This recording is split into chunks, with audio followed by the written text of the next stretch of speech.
it's Jennifer here with Team Minik. What I'm going to do today is I'm going to break it down into 4 different parts on what the lender is actually going to look at when they're looking to pre-approve you.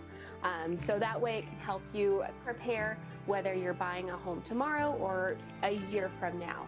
This is for my home buyers about lending. One of the main steps when we first get started in purchasing a home is getting that pre-qualification letter from the lender. So the first step we're going to talk about that a lender is going to look at is going to be your credit score. That's going to be step number 1 because that'll determine whether we move forward or if we have to take a step back and kind of work on some things. So what is a credit score? Basically, what a credit score is your credit worthiness that a lender is looking for, your ability or willingness to pay back debt that you borrow. So we break it down into 3 different sections, if you will. So in order to purchase a home, the minimum credit score that you need is a 580.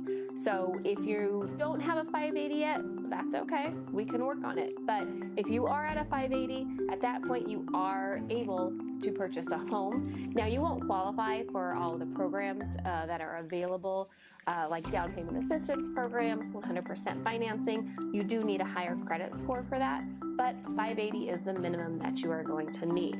So next step up, which is considered an average credit score, is going to be 680. At 680 credit score, you're actually going to qualify for those programs for down payment assistance, 100% financing.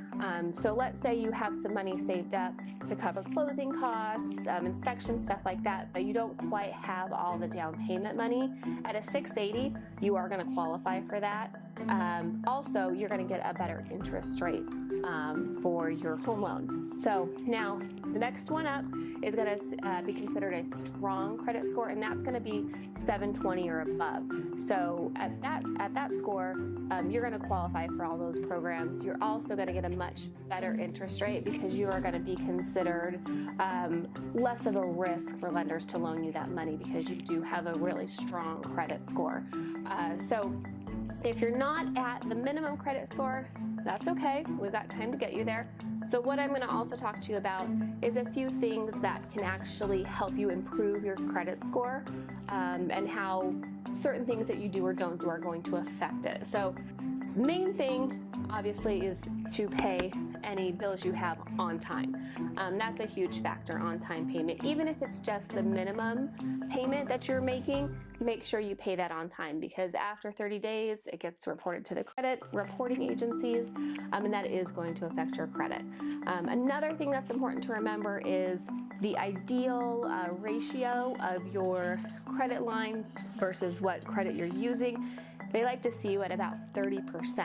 So let's say you have a credit card for $3,000. You want to keep that balance that you are carrying on that credit card at like $900 or below, or 30% of what's available.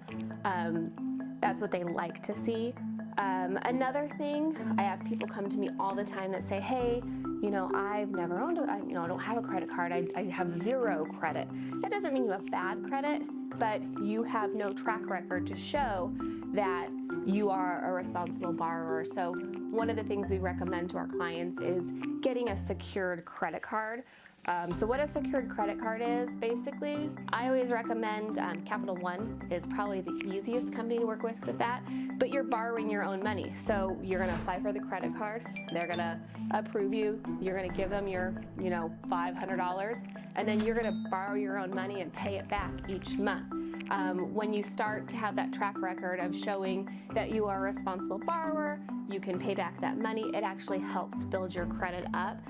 So there's never, it's never too early to start looking at these things. Like I said, whether you're thinking about buying tomorrow or a year from now, it's always good to know what your credit score is and if you're going to be able to get to that next step. And just to add on to that, where you obtain your credit score actually does matter. There are only 3 credit reporting agencies that count. I know a lot of people like to go on some of the websites like Credit Karma, for instance. They are not a credit reporting agency, so while they may shoot you a credit score, I like to compare Credit Karma kind of like a Snapchat filter. It's going to make it look prettier than it probably is. So if you are wanting to know what your credit looks like, each year you actually can request a credit report from the 3 credit reporting agencies for free.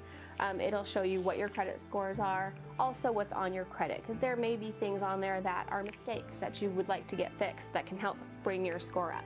So that's the first step in what a lender is actually going to look at. And that's it for part 1 of our series, talking about what lenders are looking for when they are looking to get you pre-qualified. So just go ahead and keep your eye out for part 2 of the series.